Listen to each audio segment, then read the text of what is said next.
So I'd like to introduce this particular rocket as the last surviving dinosaur of its kind, for a very good reason.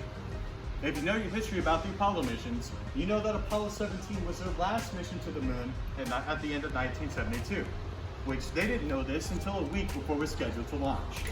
In fact, they had a budget from Apollo 11 all the way to 20, and they were already working on the rockets for Apollo 18, 19, and 20 before the mission had ended in 1972. 18 was the only one built all the way to completion. Can't remember, I just said that, so early in the morning.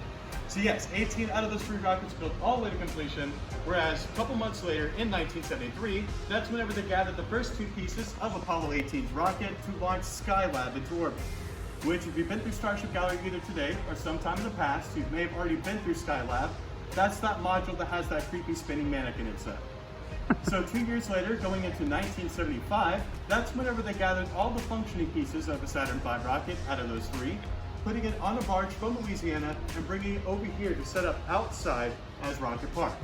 And the way it was set up is 19 inches first stage, the second stage is 20, then the third stage all the way up to the capsule launch escape system is 18. Now this rocket did sit outside from 1975 to about 2002. They did not take care of it during that time.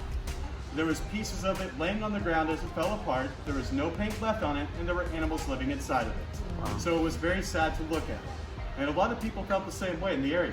So a lot of local Houstonians and a lot of organizations started donating money to the cause of bringing this rocket back to its former glory in the year 2000. It will not work at that part. This is due to the different atmospheric pressure. Whenever you're closer to sea level, closer to the ground, you want more exhaust. You want something that's going to push you off of the ground.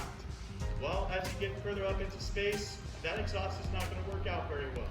So they have to use these J2 engines, which has less exhaust, but it's still extremely powerful. They just don't need as much power as the F-20s, since they're a little bit bigger.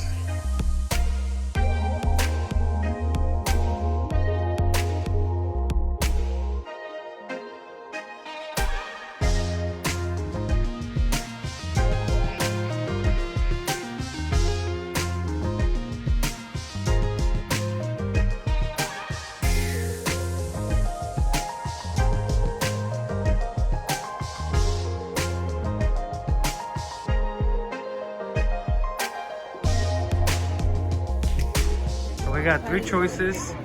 We have the shuttle, we have this, we're gonna go with this one. That's the full one. I didn't.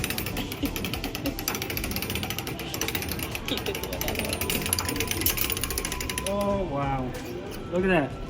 NASA came out with a way to, this is, look. Hold on, baby, you're too close to the camera. This is NASA engineering. Let me look at the coin. At its best. Hold on, now zoom to the coin.